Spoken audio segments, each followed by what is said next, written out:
Okay, so I work for IARPA, and when I introduce myself, I say that to folks. Hi, I'm Stacey Dixon, the Deputy Director of IARPA, and then I pause. And I'm sort of trying to figure out if there's any recognition there. And sometimes there is, but many times I get that sort of blank stare. And so I say, well, IARPA is the Intelligence Advanced Research Projects Activity, which doesn't really help, because if they know what IARPA is, what it spells is really not that important. And if they don't know what IARPA is, this isn't going to help them anyway. So then I say, well, IARPA is the advanced research arm of the intelligence community, and we fall under the Office of the Director of National Intelligence. Sometimes there's a little more recognition there, but in some circles that's still not enough, and so I will add to effect. We're like DARPA, but we're smaller, and we haven't yet invented anything like the internet, so we're not a household name yet. And sometimes, you might be surprised, I still get blank stares. In those situations, I say what I probably should have started off saying, which is I get to work for one of the coolest agencies doing awesome research in the government. So before I get into talking a little bit more about IARPA, can I ask a question? How many of you all have been funded by IARPA or have worked with us in some way, shape, or form? Okay. How many of you have never heard of IARPA until today? Not quite, but almost the same number of hands. Okay, and so most of you all are right in the middle. So that's why I'm here today. I'm the new deputy director. I've only been there for about 3 months, and my goal is to make sure that I expose more people to this wonderful organization. I would like to give a special acknowledgement to Dr. Peter Heinem, the past director of IARPA and current director of NGA Research, and my former boss, and thank him for exposing me to this wonderful organization. So let's get into this. So I'm going to introduce you to IARPA by way of a few examples. Have you ever wondered why the brain is so good at recognizing images and recognizing and identifying objects? Well, at IARPA we have. Our Microns program seeks to revolutionize machine learning by reverse engineering the algorithms of the brain. We seek to do this through a combination of data science paired with neuroscience, and we're trying to better understand these algorithms so that we can create more capable ones. One of the research approaches that's being used right now is actually to take a portion of the brain after you've watched it do a particular thing like recognizing images, take it apart, and then be able to put it back together as a model. So what they're trying to do is essentially over the next several years model about a cubic millimeter of the brain and be able to model not only the brain itself, but the neurons, of which there are about 100,000, and then all of the synapses, which are between 3 to 5 million. This will help us to understand how the brain does computation, does calculations when it's actually observing images. We've gotten a lot of media attention as a result of this program so far. Have you ever wondered whether we can better stimulate the brain to be able to increase our cognitive performance? Well, at IARPA we have. Our SHARP program is seeking to do just that, to improve adaptive reasoning and problem solving. The way that we're doing this is by trying to better understand how, whether with applying a stimulus to the brain, we can help it to achieve these things. One of the research approaches is actually to, during cognitive training, apply a mild electrical stimulant to the brain during the training to see if you can increase the performance. The ultimate goal is that you can take adults, high-performing adults, in a data-rich environment and improve the way that they're actually performing in this. Research so far has shown that within pilots, this has been a successful technique in increasing the way and improving the way that they're actually able to do the cognitive tasks that they need to do. Have you ever wondered how we can use machines to better be able to recognize and then translate less commonly used languages? And these are the languages that don't really have a commercial market because there are not enough people in the world that speak them. Well, at IARPA, we have wondered this, and our Babel program seeks to do that. It's looking to apply agile and robust speech recognition technology to be able to work on these very specific, less commonly used languages. And we're talking about the ones, like I said, that really don't have a commercial market to them. We're trying to do this with significantly less training data than before, than other commercial systems have needed, with noisier data and with more heterogeneous data. The goal is to be able to cue analysts who are looking at massive quantities of recorded speech so that they now know which portions of the recorded speech to look at. This particular program is already in use by several government agencies. It's one of our more advanced programs. Have you ever wondered whether you can use open source data to better forecast in advance political outbreaks, disease outbreaks, other sorts of crises? Well, we have with our open source indicators program, and if you've been here all day, you've actually seen quite a number of other people also working with this one. Very important approach to being able to use non-traditional data sources that are publicly available to be able to get in front of these activities. I'll only speak about our open source indicators program. We were able to show that you could mine this information days to weeks earlier and be able to forecast days to weeks earlier the actual event. This particular technology and capability is in use by other government agencies as well. Have you ever wondered about face recognition technology and how good it is and whether you can make it better?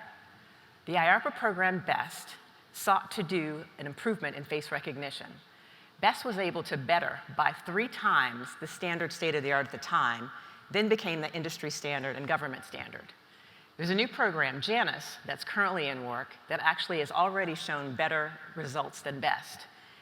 It's seeking to use the spatial, temporal, and contextual information that's available from media in the wild to better create not just 2D matching, but 3D model matching of facial images, and also to be able to take them from a variety of angles, some of which we've never seen used before, out in commercial systems. Have you ever wondered how good the wisdom of the crowds really is? Well, at IARPA we have.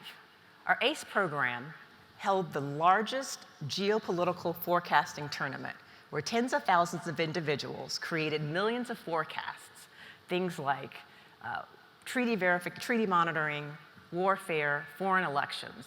What we were able to show is that you can reduce the error in forecast by 50% by combining and weighting the opinions and forecasts by a variety of people, figuring out which ones were your best forecasters, and then using them to determine what's going to happen. This particular program is in use in the intelligence community, and there are thousands of analysts that are already using it. Have you ever wondered how easy it is to spoof a biometric system, and whether or not and what impact this spoofing could have not only on future travel but on security? At IARPA we have. Our Odin program, which launched just earlier this year, is trying to detect what they call biometric presentation attacks. We're trying to detect when people are actually trying to disguise their biometrics. We're trying to help the security systems that are going to be out there to make sure that they can detect when this is happening, so they can tell when they're being spoofed. This particular program is one of our newer ones, and the broad area announcement will be released probably within the next couple of months. So these are a couple of examples of the types of work that IARPA works on. The diversity of our customer base, the 17 elements of the intelligence community, influences the type of work that we work on. We also do a lot of work in computing, both quantum computing and superconducting computing. We're looking at cyber intrusions, insider threat detection, chemical detections, and so it's a wide range of things. But I also want to make sure that you understand, and I quote, that we got GEOINT. Our Finder program seeks to geolocate images from anywhere on the land mass of the Earth. The goal of the Finder program is to make sure that we can provide a bunch of geolocations back to an analyst who would then triage the geolocations to figure out what the area is that the particular picture would come from. Now, you might be thinking that there are much larger commercial organizations that are out there doing this. And to them, I would say, well, sort of.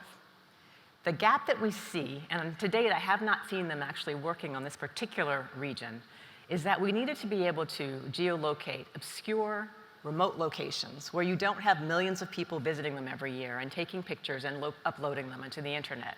So not famous landmarks, for example. So this particular program has been trying to go against that niche, and it's also been transitioned, or in the process of being transitioned to government agencies. Our Aladdin video program seeks to look at massive quantities of openly sourced video, openly available video clips and looking for very specific analyst-driven activities. For example, let's say that you're very interested in seeing how people, you really like diving, and you want to see how many videos in the internet that you can find with people diving into some sort of a water source. You would train the tool on the pictures of people diving and then send it out to go look at this large quantity of data to find images of people diving. You can imagine this could be useful in a lot of different ways. This particular technology is also in transition now to several government agencies. Our newest GEOINT program, Core 3D, seeks to create automatically timely and accurate 3D models of the world, 3D models of the Earth. It's doing this by combining spectral, textural, and dimensional information collected from satellite imagery and putting that together into a model. The goal of the physical model is to make it dimensionally true, accurate with respect to materials and textures, and available for use very quickly because it's automated. It's also seeking to do a functional model to figure out, for example, that something is a hospital campus as opposed to just a general office park. Our Core 3D program manager, Dr. Hak Jae Kim, who I'm sure is in the audience, and if he is, should be waving right now to say hello. There he is over here. He's here for the duration of the GEOINT Symposium. He is very close to releasing his broad area announcement, so it's not too late to get involved with this particular program. And we're very excited, and we've had a lot of customer interest. So now that I've talked about what we do, let's talk a little bit more about who we are and how we do it. As I mentioned, we are the Intelligence Advanced Research Projects Activity, the advanced R&D, or the advanced research arm of the Director of National Intelligence.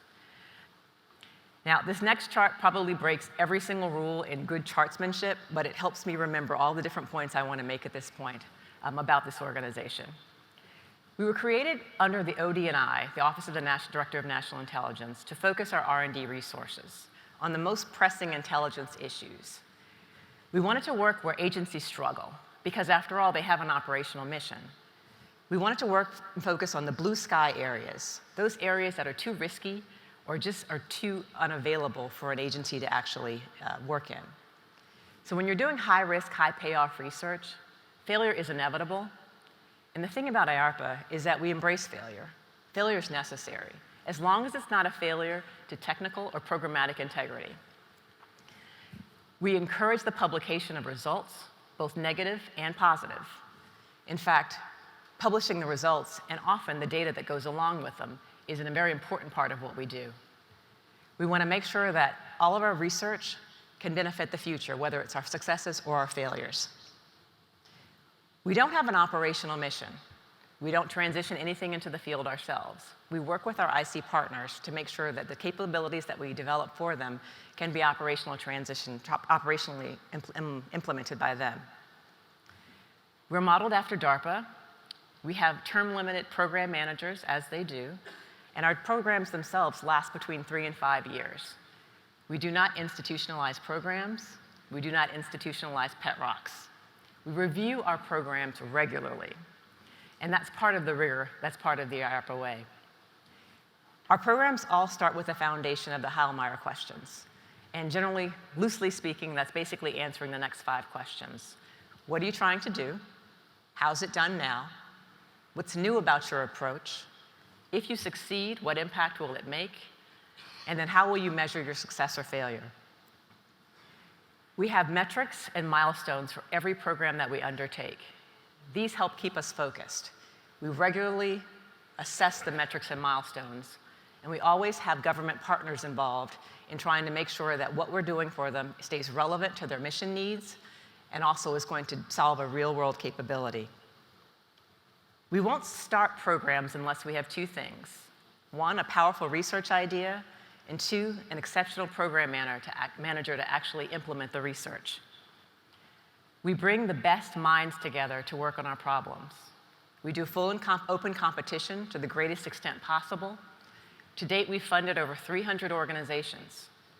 About a half of those are universities and colleges. About a quarter of them are small business. A number of them are also foreign entities. We test and evaluate as part of what we do. about 20 to 25% of every single program's budget goes to test and evaluation because the metrics and milestones that we've implemented. We want to make sure that we're looking and looking regularly at whether or not we're accomplishing the goals and accomplishing those technical milestones that we've set for ourselves. A lot of what we do is unclassified, which is a wonderful thing to be able to bring in those different researchers, especially the universities and the colleges, and the non-traditional players in GEOINT research. Most of the things that we work on are either unclassified or can be worked on, at least a portion of them, with uncleared personnel, which also helps us with that broad reach. The reason we can do this is because we have a very strong research technology protection program that's become an IC-wide best practice. We look at every program to figure out what we actually can do in an unclassified way and what needs to be kept classified. And sometimes it's just the application that needs to be kept classified. But because we take a look at that in advance, we're better able to assess it and know what kind of risk we're taking or not taking by putting things out in the public and allowing basically the best researchers in the world to participate in them.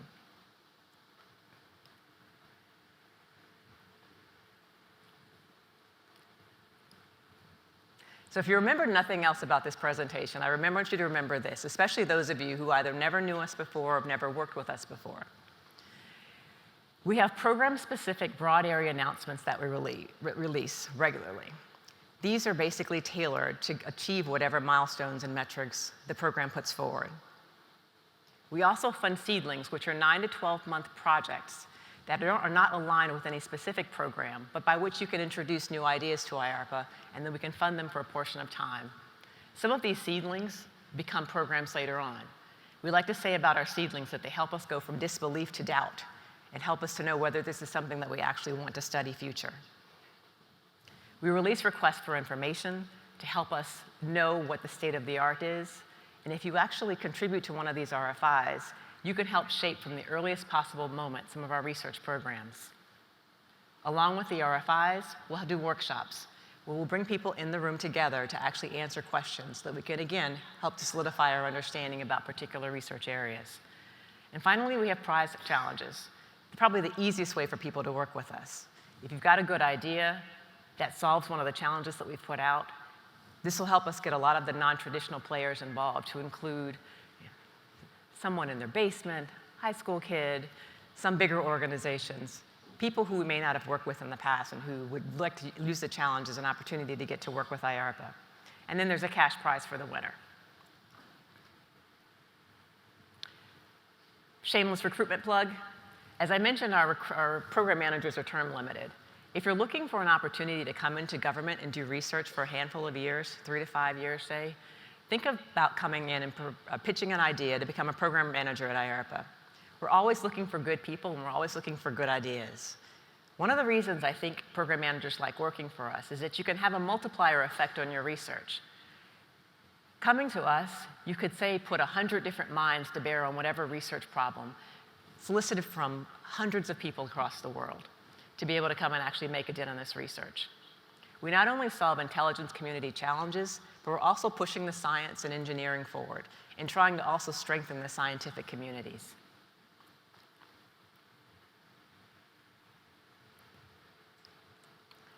Lastly, we have a very active website and a very outward-facing organization with a very active website. You can follow us on Twitter. You can also set up FedBizOps news alerts for when we post broad area announcements. You can also email Jason Matheny, the current director, or myself if you've got an idea, and we can put you in touch with the right people.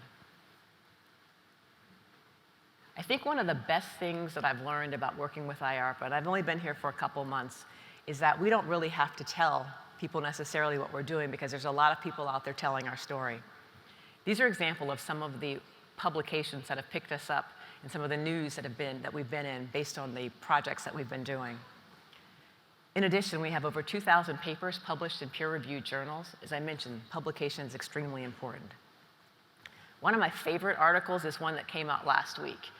It's up on the top right, and it's probably too small to read, but it says, IARPA releases its shopping list for spy technology. In this particular article, the author describes this as loving brains, loving computers, and pretty much loving anything that makes the general public uncomfortable. I don't know about that last one, but certainly the things that we work on make many people uncomfortable, because they should. These are things that are really critical to national security. I will also steal this next graphic from that particular author, which is one I love. So, as I've said, this is a great place that does some of the hardest challenges within the intelligence community. Over the last 10 years, and we're going to be celebrating the 10-year anniversary next year, directors such as Dr. Lisa Porter, Dr. Peter Heinem, and now our current director, Dr. Jason Matheny, have worked to grow an organization that really has benefited almost every single one of the 17 organizations in the intelligence community. But we clearly need your help to do that. So if you see something that we're working on that you think you might be able to contribute to, I please encourage you to apply to us, send a note.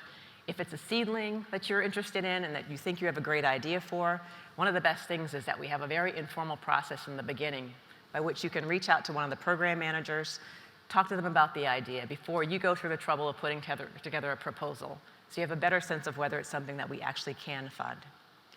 On our website, you'll find the contact information for all of our program managers, their interest areas, and the way to actually contact them. Please reach out, because that's the best way to create that dialogue so that you can better understand the types of things that we're working on. I guarantee that if you do come work with us or come work for us, it will be an experience that you will not forget. So please consider us as you're considering your future business.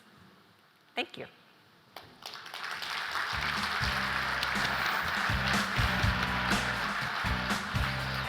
All right, thank you. You're welcome. All right, we have a few questions. Okay. 7 minutes and 22 seconds to countdown. So the first one I thought was kind of the perfect first question. How do you prioritize your most pressing intelligence problems, and what's the process by which you engage various IC counterparts in the determination of those priorities? Okay. I'll start with the second one first. Okay.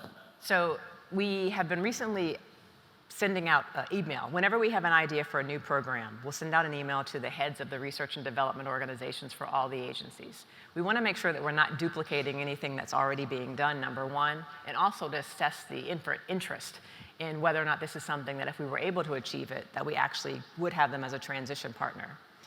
A lot of it is sort of word of mouth and who you know, starting with people that you know are working on a particular thing and then asking them who else you should talk to in the community. So we go out of our way, I would say, to make sure that we are talking to the right people in the intelligence community, because having them on board as not only potential transition partners, but government advisors throughout the process is extremely important. Having them help shape the metrics that we're trying to achieve really helps us go a long way to being able to ultimately solve the goals or solve the challenges that they've given us.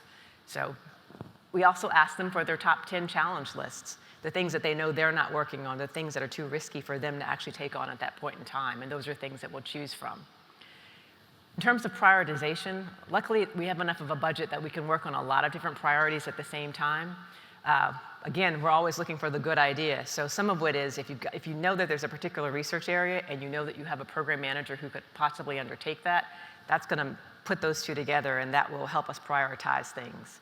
We don't cut programs just because there's another higher priority. We let the programs go through and make sure that they're able to accomplish what they're set out to accomplish. And if they don't, sometimes that's an opportunity to try a new program and start that one earlier, because you no longer need the funds to continue as many of the people that have been working on the previous ones. Okay, great. I love these very specific questions. So are you planning any seedling programs in blockchain analysis, blockchain being the technology underpinning all of our cryptocurrencies? So the beautiful thing about seedlings is that we don't plan them. If someone has a great idea for a blockchain program and submits it, and it meets some of the goals that we're trying to achieve, then we'll fund it. So happy to actually, so if anyone's out there and is interested in proposing something, we're happy to get those proposals. Mark Thompson. He wrote his name on there, right? So thanks, Mark. Don't write your name on the cards if you don't want me to read them. So you've done your time at NGA. And Make it sound like a sentence. no. I mean, in a good way. I'm still an NG employee. You are, okay. And the previous IARPA director is now the head of research at NGA. Yes. So you showed a couple examples of you are investing in GEOINT. What's the boundary between what Innovision's funding, particularly with the new, research is funding with the new pod structure, and what you're funding? That's kind of the first question, then I'll come with the second question. So we have a great partnership with NGA. Ever since Dr. Heinem arrived there, there's been an increased dialogue between the two organizations. So I would say probably the answer to that is to be determined to some extent as they develop the research areas. Certainly if it's something that NGA or another agency would take on, that's not something that we would work on. We would look beyond the things that they're willing or able to fund at that particular time. So I think there will continue to be a great partnership. We see them as partially of a transition partner to help get our capabilities into NGA as well. So to be determined in terms of the specific capabilities and technologies, but there will definitely be a lot of interplay and interaction between the two organizations. Great, and because we're at GEOINT, the last question will be geographic also. So since everything on Earth exists in space and time by definition, right, all of your other research that may not be considered GEOINT, right, could touch upon space and time as dimension. How do you think about that as something to infuse kind of all of your research strains? So it's funny, when I arrived at IARPA, I started describing certain programs as GEOINT programs. And actually, just the other day, I had the Finder Video, or the Aladdin Video program manager say, well, interesting, why did you align that to GEOINT? I'm thinking, imagery? But she says, well, but there isn't a location associated with it. But to me, it's all related. So yes, anything that has a place and time, in my mind, falls under GEOINT, and there's a lot of other things that do as well. So I see that the one thing about being at IARPA is we're not so constrained to have the strict definitions of the intelligence disciplines. One of the benefits that we can play is to kind of play in those gray areas that kind of fall between two different ones, and I think I'll continue to play that up. But to me, there's a lot of GEOINT possibilities and a lot of things that we wouldn't previously have aligned to GEOINT that could really benefit organizations like NGA who specifically focus on GEOINT. Great. Well, thank you so much for taking your time and joining us, and we really appreciate the insights. Everyone, please, round of applause for Stacey. Thank you.